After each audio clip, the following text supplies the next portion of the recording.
Hello and welcome to All 24 News World News, broadcasting live from Algiers. Here are tonight's top stories.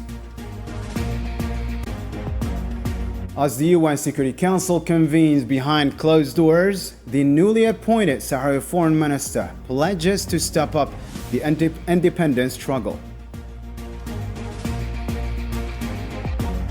Also in our news, Algeria warns against unilateral migration policies, calls for global cooperation and safe return programs to prevent regional instability.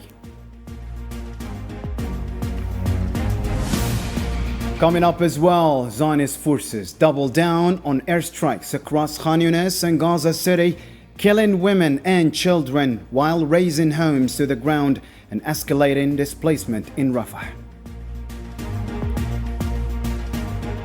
And later on, US-China trade war escalates as Washington imposes new tech tariffs.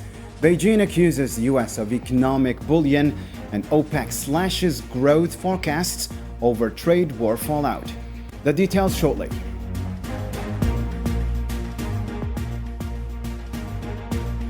Welcome back to the program. Leading on news tonight, the UN Security Council is holding closed-door talks on Monday on the stalled peace process in Western Sahara, Africa's lost colony. UN envoys Alexander Ivanko and Stefan de Mistura will brief members following de Mistura's recent visit to Sahrawi refugee camps, where locals reaffirmed their unwavering push for independence.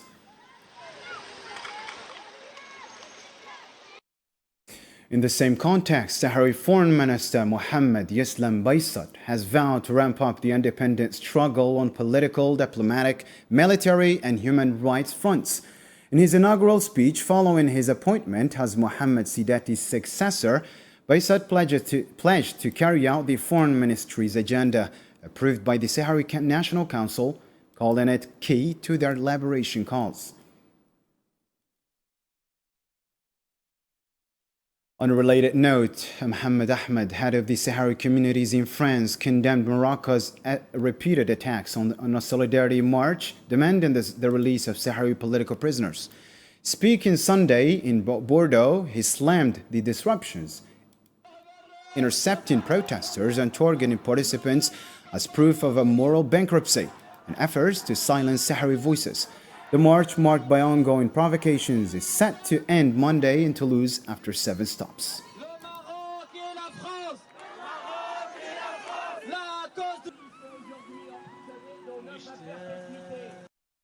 In another development, Algeria on Monday called for a coordinated international response to combat illegal migration and protect victims of exploitation.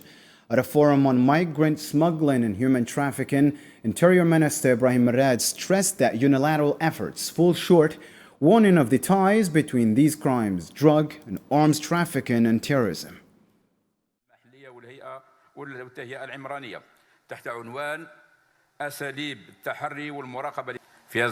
In this context, and given the developments related to these criminal phenomena and their connection to drug and arms trafficking networks and terrorist organizations, the unilateral approach adopted for a long time by several countries have proven ineffective and revealed the need for a coordinated and integrated response among international organizations for migration member states to confront these criminal networks and protect the victims of various forms of exploitation and abuse. This situation requires the establishment of coordinated efforts and close cooperation between all concerned parties.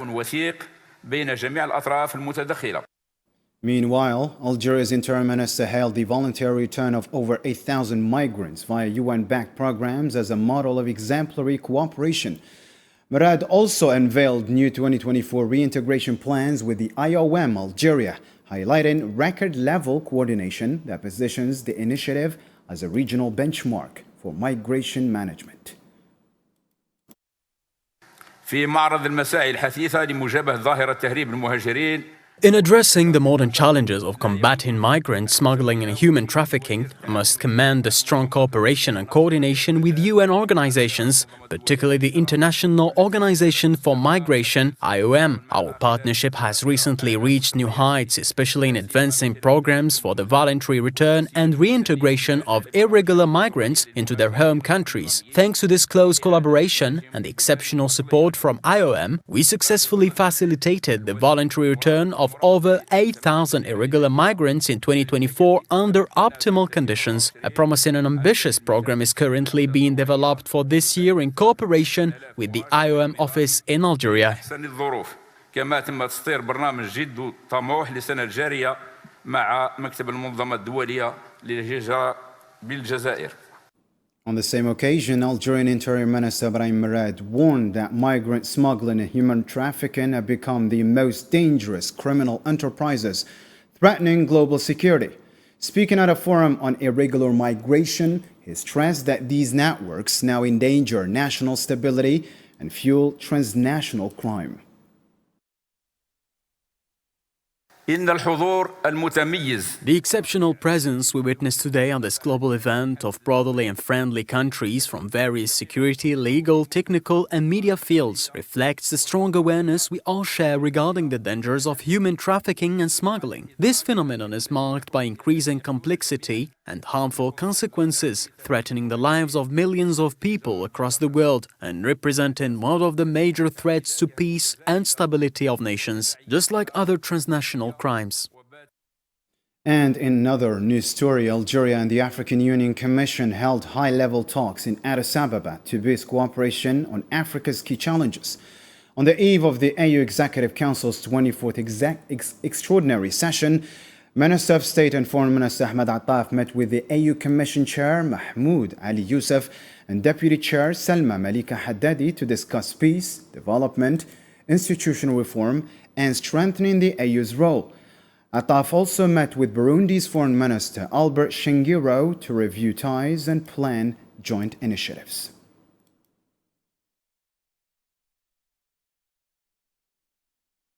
In economy news, Algeria and the European Union have signed a €41 million agreement to fast-track renewable energy adoption and green hydrogen development. The Taqati Plus initiative, running until 2029, aims to support Algeria's energy transition. The EU will contribute 28 million euros with an additional 13 million euros from Germany. EU Ambassador Diego Mellado emphasized Algeria's role as a reliable energy supplier, highlighting the importance of their strong energy partnership for a sustainable and secure regional energy future.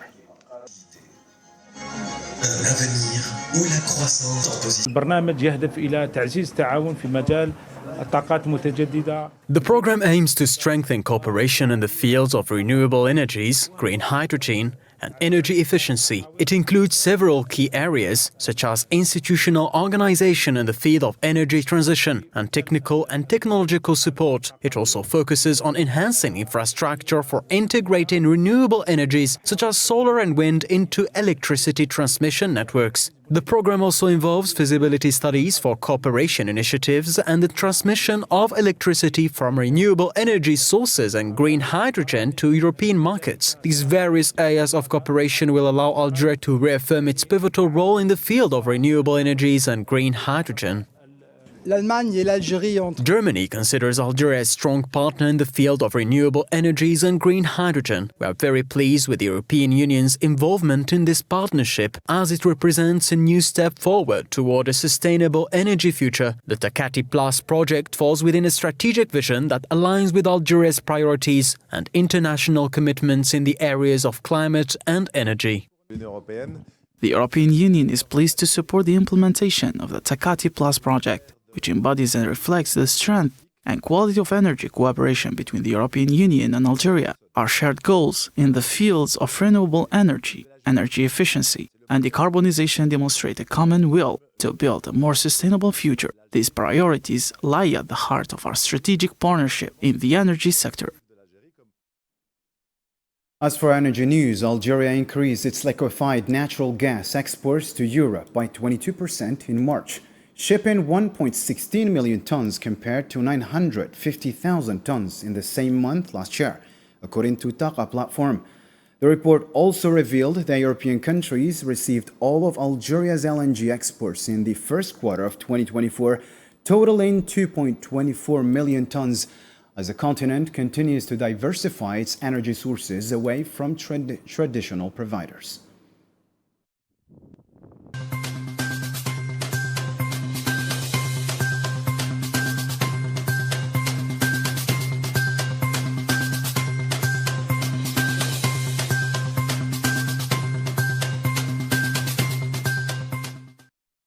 Shifting focus to the war in Gaza now, Zionist occupation airstrikes and artillery fire killed at least 17 Palestinians across Gaza Strip on Monday, according to the Palestinian news agency reports.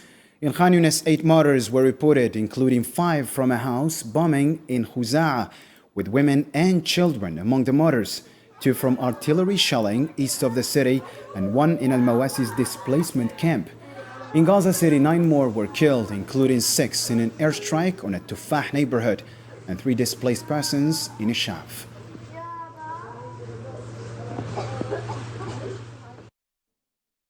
Beyond the reported death toll, thousands of Palestinians remain buried under rubble across Gaza Strip, according to local authorities. Rescue teams are struggling to recover bodies due to the continuous Zionist bombardment, severe equipment shortages, and damaged infrastructure. Salman Assib has more on this story.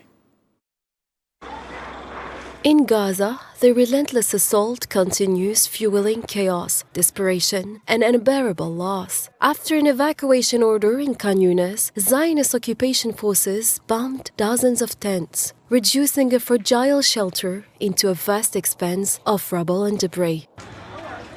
In the early hours, as frightened residents fled, one man, Mohammed Rajib, a displaced local from Khan Yunis, recalled the harrowing moment. At 5 a.m. we saw people running without even realizing what was happening. We were woken up by noises. They announced an exodus. We fled with the others, and when we came back we found no tents, nothing at all. We're on the street, as you can see, we're exhausted. How long are we going to stay this way? Find us a solution. The brutal bombing left dozens of families homeless and even targeted an UNRWA aid center meant to distribute essentials like diapers and baby blankets. Yet the tragedy deepens further. In a scene of overwhelming loss, desperate calls echo through the rubble. There is no equipment. If there had been, we might have rescued 80% of the survivors from under the rubble. We had to amputate the legs of 3 people ourselves in order to get them out alive, to save them. There are still many people trapped under the rubble. The efforts made have failed due to a lack of equipment. It is urgent to carry out rescue operations for citizens and to support civil defense with the necessary vehicles and equipment so it can fulfill its humanitarian mission amidst ongoing bombings. Amid these savagely unfolding events, Gaza's blockade on food, fuel, and humanitarian aid intensifies, leaving the region's 2.3 million Palestinians to suffer in what human rights organizations now label as a war crime and, tragically, a genocide in full view of the world. A UN estimate warns that removing the rubble could take at least 5 years, with thousands already buried since the violence erupted on October 7, 2023. Families, stripped of homes and dignity, continue to search for their missing loved ones in a seemingly endless cycle of displacement and despair. For its part, the Palestinian Health Ministry in Gaza announced on Monday that hospitals received 39 martyrs and 118 wounded in the latest 24-hour reporting period.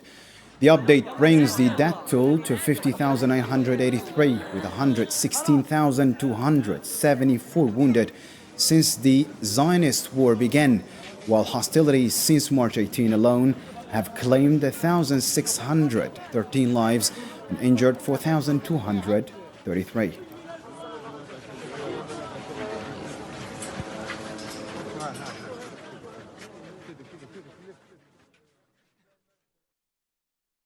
In Gaza-related news still, the occupation forces are systematically demolishing entire neighborhoods in Rafah, bulldozing homes and bombing the area to prevent displaced families from returning. According to Al-Quds News Network, the military has surrounded the city and destroyed residential blocks to create a buffer zone along the Salah ad-Din axis, known as the Philadelphia Corridor. This scorched earth strategy is seen as an attempt to ethnically cleanse Palestinians from yet another key area of Gaza Strip.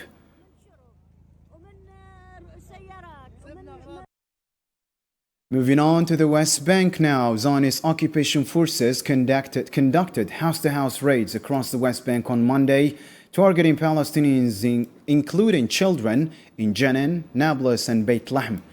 Jenin refugee camp suffered the worst, with troops bulldozing entire blocks and destroying a third of the camp and forcing 20,000 people to flee without shelter.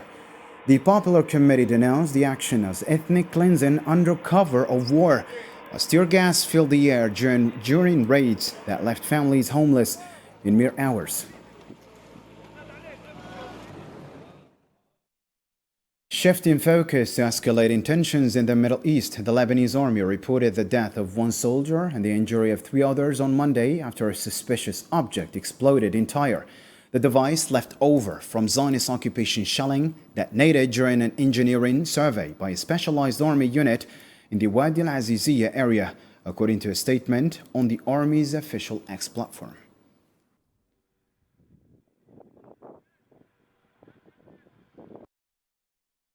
Elsewhere in Yemen, the Houthi group reported the U.S. airstrikes hit the Sawari ceramics factory in Beni Matar, west of Sana'a, overnight Sunday to Monday, killing 7 civilians and injuring 26.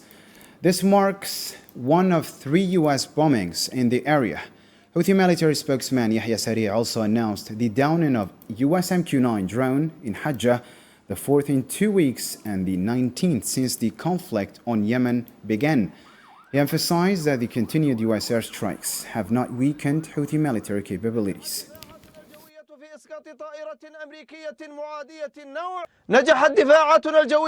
The air defenses succeeded in shooting down American MQ-9 enemy drone while carrying out hostile missions in the airspace of Hajjah Governorate. The plane was shot down with a locally manufactured surface-to-air missile. This is the 4th plane that the air defenses have been able to shoot down in 2 weeks, and the 19th during the Battle of the Promised Victory and the Holy Jihad in support of Gaza. To another topical news story. As global markets navigate turbulent times, the United States has reignited a trade standoff with China by imposing fresh tariffs targeting key tech sectors. The move is drawing fierce criticism and sparking fears of broader economic repercussions. Here's more with Sahara for Jenny. Already strained global trade environment, Washington has announced a new wave of tariffs, this time targeting smartphones, computers, and semiconductor components. U.S. Secretary of Commerce emphasized that the new measures to be officially unveiled later this week represent a distinct strategy from previous retaliatory tariffs. Those products are going to be part of the semiconductor sectoral tariffs, which are coming. So you're going to see this week there'll be a register in the Federal Registry, there'll be a notice put out. That is different types of work. So we're going to do that. We did that in autos. The president's going to do it for pharmaceuticals, and he's going to do it for semiconductors. But the reaction from Beijing was swift and sharp. China slammed the move as a selfish act, accusing Washington of undermining international economic order for narrow domestic giants. The U.S. uses tariff as a weapon to exert maximum pressure and to seek selfish gains. It puts its own interests over the public good of the international community, which is a typical move of unilateralism, protectionism, and economic bullying, and severely harms the interests of China, the EU, and other countries around the world. In a show of diplomatic alignment, Beijing also reiterated its strategic partnership with the European Union. China stands ready to work with the international community, including Spain, to firmly stand on the right side of history, be a firm defender of multilateralism, international order and rules, firmly oppose unilateralism and protectionism, jointly pursue openness and cooperation, defend the common interests of the international community, and provide more confidence and driving force for the world development and prosperity. The timing of these economic decisions adds fuel to an already volatile trade landscape. Meanwhile, US President Donald Trump weighed in on another controversial deal, this time in the steel sector.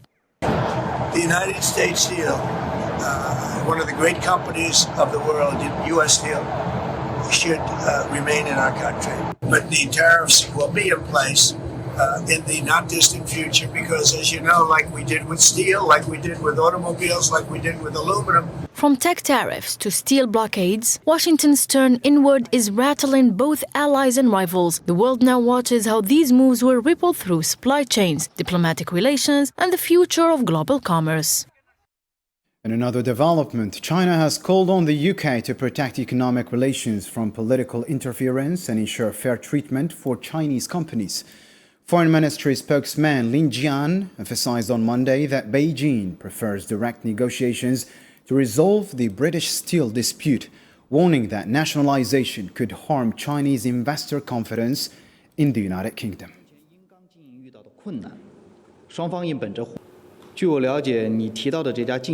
As far as I know, Zhenghe Group that you mentioned is a private enterprise in China. On basis of market principle, it partnered with the British side. The two sides should discuss and solve the difficulties encountered by the current operation of British steel on the basis of principle of mutual benefit. It is hoped that the British government will treat the Chinese enterprises fairly and impartially and protect their legitimate rights and interests, and to avoid politicizing economic and trade cooperation, so as not to affect the confidence of Chinese enterprises in investing and cooperation in the UK. And in the Russia-Ukraine file, tensions are once again boiling over on the Eastern Front. Just weeks into a fragile ceasefire, accusations are flying, drones are crashing, and diplomacy is dangling by a thread. The details with Sofian Kanturi. What began as a flicker of hope, partial ceasefire to shield civilian infrastructure, now flickers on edge of collapse. On Monday, Russia accused Ukraine of launching 8 separate attacks on key energy sites across Belgorod, Bryansk, Zaporizhzhia and Kursk. Moscow claims these strikes breach a 30-day informal truce, brokered with quiet American backing, meant to stop the targeting of energy networks. Kremlin spokesman Dmitry Peskov added fuel to the fire, stating bluntly, Ukraine has broken the deal. Whether the truce will be extended, he hinted, hangs in the balance, resting on President Putin's final call and a fresh round of talks with Washington. Moscow is also pointing fingers at Europe, accusing it of fanning the flames of conflict. Judging by Mr. Mert's statements, he appears to be an advocate of a tougher stance and supports various steps that can inevitably lead to a further escalation of the situation around Ukraine. We observe a similar position in other European capitals as well. And on the Ukrainian side, the tone is just as stark. President Volodymyr Zelensky offered a sobering admission on CBS News. His forces have failed to reclaim lost territory, and without US support, more may slip through their fingers. Wars end only when criminal wars are not forgotten, and when there is a pressure on the aggressor. This is not happening now. Last Friday, 1 month had passed since Russia rejected the American proposal of a full, unconditional ceasefire. They feel no fear, and that's why there are missiles. That's why there are 100 combat drones each night. Zelensky also took a jab at Donald Trump's so-called neutral stance, calling it misguided, even inviting him to Ukraine to see the scorched earth for himself. As the war of words rages, so does the war in the skies. Russia claims it downed 52 Ukrainian drones overnight. So with a ceasefire teetering, drones flying, and diplomacy dragging its feet, the path ahead remains shrouded in smoke. And now let's catch up on more international news stories making waves in the News in Brief with Yasin Erkti.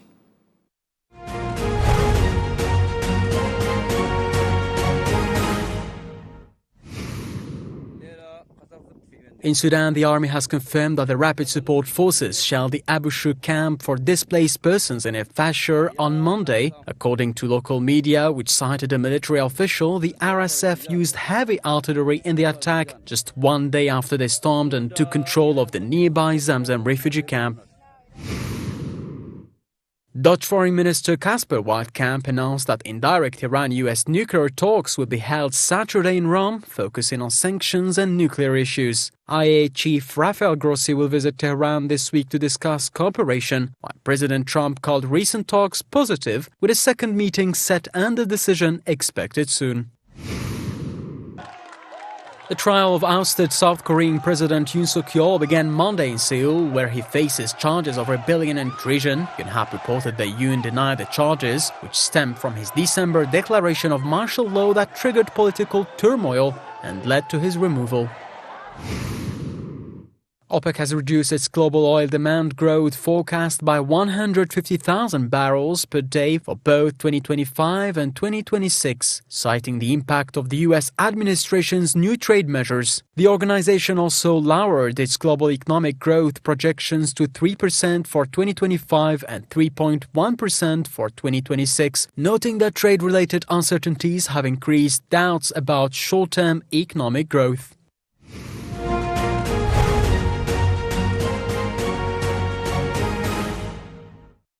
And that wraps up our news program for tonight. For more updates, you can always check our social media platforms. Thank you for tuning in. Good night.